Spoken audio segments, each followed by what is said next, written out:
Let it be a Nick and Jane, and let it be a Mr. Smith, a banker of Nick and Jane. They both keep their money in his bank.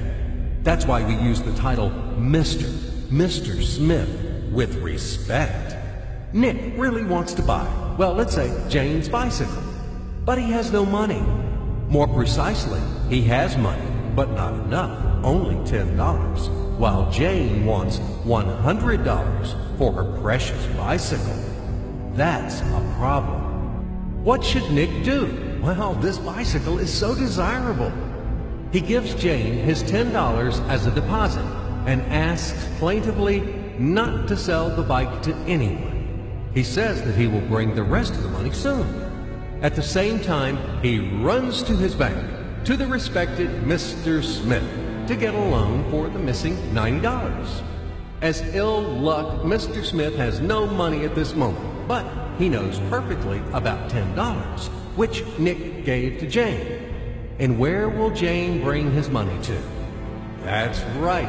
She will put these $10 in her lovely bank to the same Mr. Smith. Therefore, Mr. Smith asks Nick to come back tomorrow in the hope that tomorrow he will get these $10. And everything happens this way. The next day, Jane brings $10 to the bank. The bank provides Nick these $10 on credit. Nick immediately gives them to Jane. She again puts them in a bank. The bank again provides Nick these $10 on credit, etc. As long as Nick the fool will gather enough money for the bicycle. Don't you get confused yet? Be patient, I told you. These demons have been trying to confuse you during 1,000 years. These damn economists and financiers. But anyway, we will figure everything out. So what do we have in the end? Nick finally got the bike from Jane. Wow! But at the same time, Nick owes $90 to the bank, Mr. Smith. And the bank, in its turn, owes $100 to Jane. In other words, those $10, which existed initially, have magically turned into $200, $190 of debts plus real $10.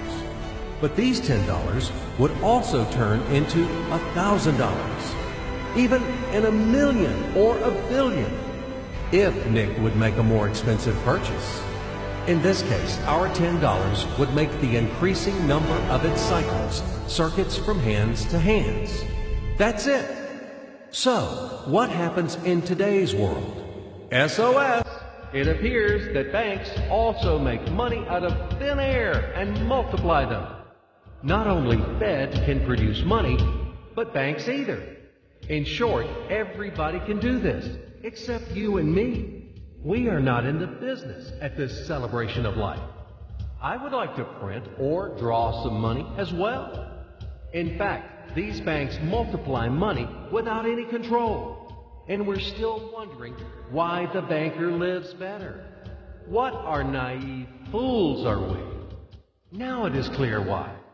The one who produces the money, of course, lives better. But this is not enough.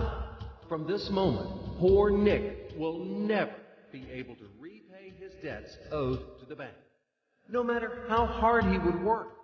Silly Nick doesn't know it yet, that he's in slavery to the bank, in credit bondage forever, because those $90, which he owes to Mr. Smith, do not exist in nature at all.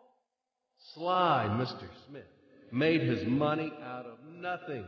He created them out of thin air, just one click. And $10 turned into $200. Yes, but you can object